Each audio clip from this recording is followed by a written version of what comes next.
जैसे bye. Ma'am ने लिखा है ना कि जी इससे सर। पहले ए नंबर लिखा है, तो अगर आप परीक्ष- 3 में से कर रहे हो, अगर इनकेस मान लीजिए बी वाला, तो आप यहाँ पर बी मेंशन करिएगा, ठीक है। जी चलिए, ए मैम ने किया तो इससे पता चल रहा है कि अच्छा मैम ने ए वाली ही सेलेक्ट करी है। ये चीजें बहुत अच्छे से जब करिएगा। भी परीक्षा में करे तो ऐसे ए बी सी ये आपको डालना ही डालना है बच्चों। हाँ। और ये चीजें हम लोग ईमानदारी से आपको बताते भी हैं कि भाई पेपर में हाँ, ऐसे बार करिएगा, बार समझना ठीक है ना।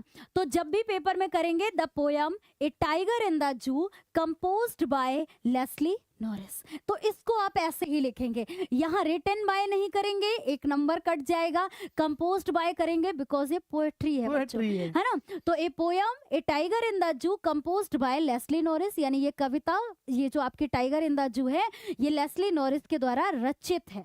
ओके, इन दिस पोयम, इस कविता में the poet wants to show the difference between the two environments. इस कविता में क्या होता है कि कवि हमें दो एनवायरमेंट्स के बीच में डिफरेंस बताना चाहते हैं। कौन से दो एनवायरमेंट होते हैं कि एक टाइगर मान लीजिए अपने नेचुरल हैबिटेट में रहता है, मतलब अपने प्राकृतिक आवास में रहता है, और एक टाइगर का प्राकृतिक आवास होता क्या है भाई, जंगल, ठीक है, जंगल। और एक टाइगर जो कि केस्ड है, मतलब पिंजरे एक में चार बंद। दीवारी में कैद है, मतलब उसका एक जो सीमा है वो दायरा एक फिक्स कर दिया गया है, मतलब वो बिल्कुल। पिंजरे में चिड़ियाघर में कैद है। तो दो एनवायरमेंट के बीच में डिफरेंस बताना चाहते हैं, ठीक है ना। ही कंपेयर्स, वह तुलना करते हैं the life of it केस्ड tiger, कि एक जो है पिंजरे में कैद बाघ की तुलना करते हैं with A tiger living in natural habitat, कि भाई जो एक टाइगर अपने प्राकृतिक आवास में रहता है, मतलब जंगल में रहता है, उसके साथ में उसकी तुलना करते हैं, ठीक है। The poet has tried to explain about the condition of animals. अब यहाँ पर क्या है कि जो कवि है बच्चों, हैज ट्राइड, है ना, उन्होंने प्रयास किया है to explain about condition of animals, कि जानवरों की स्थिति के बारे में वो उन्होंने एक्सप्लेन किया है दैट की are caged by human beings, जो कि मनुष्यों के द्वारा, हम लोगों के द्वारा उनको कैद कर लिया जाता है फॉर देयर ओन फन, मतलब अपने ओन फन, यानी खुद के आनंद के लिए, मजे के लिए जो पशुओं को कैद करके रख लिया जाता है, एनिमल्स को, उसके बारे में वो बताते हैं, ठीक है ना। ही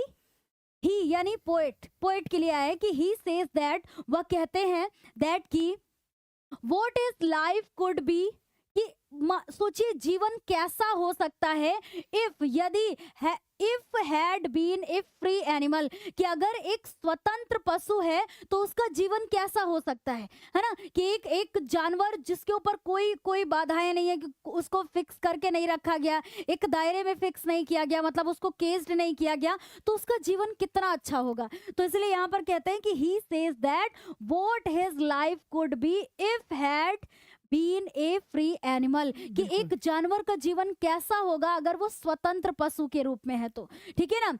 यहाँ पर है कि थ्रू द पोएम, इस कविता के माध्यम से the poet tries to convey, कवि हमें ट्राइज प्रयास करते हैं, टू कन्वे बताने का, है ना, कि कवि हमें बताने का प्रयास करते हैं दैट की wild animals should be allowed to live freely, कि जो जंगली जानवर होते हैं ना उनको भी फ्रीली यानी स्वतंत्रता पूर्वक जीना चाहिए, ठीक है ना, इन दियर नेचुरल हैबिटेट, कि एक जो जंगली जानवर होते हैं ना उनको अपने प्राकृतिक आवास में बिल्कुल स्वतंत्रता पूर्वक जीवन जीना चाहिए, उनको अनुमति होनी चाहिए, है ना।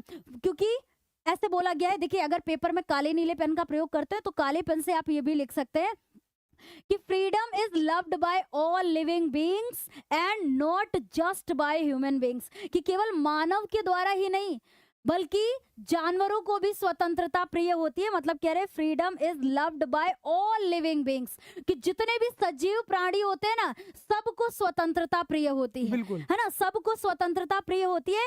And not just by human beings, कि केवल मनुष्यों को ही नहीं बल्कि सभी सजीव प्राणी को ये स्वतंत्रता की आवश्यकता होती है, मतलब सभी स्वतंत्र रूप से जीना चाहते हैं। जैसे हम लोग हैं और मान लीजिए एक तोता है ना, वो भी तो एक लिविंग थिंग ही है ना, कि मतलब सजीव प्राणी है,